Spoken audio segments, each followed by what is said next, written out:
Por que não pode ter relação sexual após esterectomia? Então, isso é uma pergunta importantíssima, tá? Quando a gente faz uma esterectomia, ou seja, quando a gente remove o útero, a paciente, ela fica com restrição para atividade sexual, e aí isso geralmente vai de 45 a 60 dias, a depender do caso. E o porquê disso? Quando a gente tira o útero, a gente precisa desconectar ele da cúpula vaginal, ou seja, eu vou tentar arrumar uma imagem aqui para exemplificar o que eu tô falando.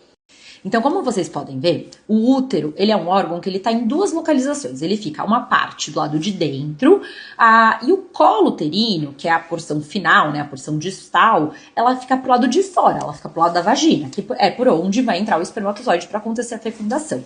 Então, quando a gente faz a esterectomia, a gente precisa justamente desconectar esse colo, essa circunferência externa do colo da vagina. E aí a gente precisa fechar essa vagina, senão o interior da barriga da paciente vai ficar aberto. E aí pode sair alça intestinal, pode causar infecção, enfim, pode ter uma série de complicações. Então, essa cúpula vaginal, né, essa circunferência que ficou desconectada, a gente tem que fechar. E a gente fecha isso dando ponto mesmo, como se fosse exatamente costurando. Então, tem um fio com uma agulha e a gente vai fazer a sutura, a rafia dessa cúpula vaginal.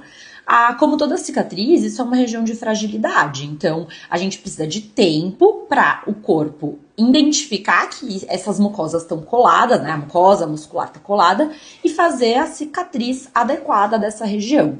E isso geralmente vai demorar aí seus 45, 60 dias.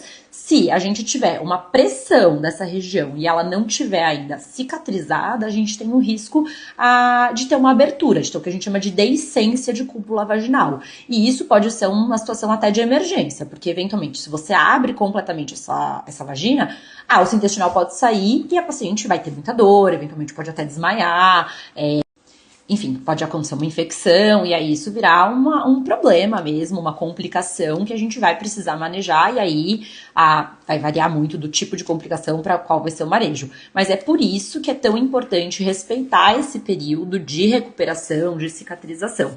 Acaba sendo a maior restrição quando a gente está falando de esterectomia, justamente essa abstinência sexual devido à cicatrização da cúpula vaginal.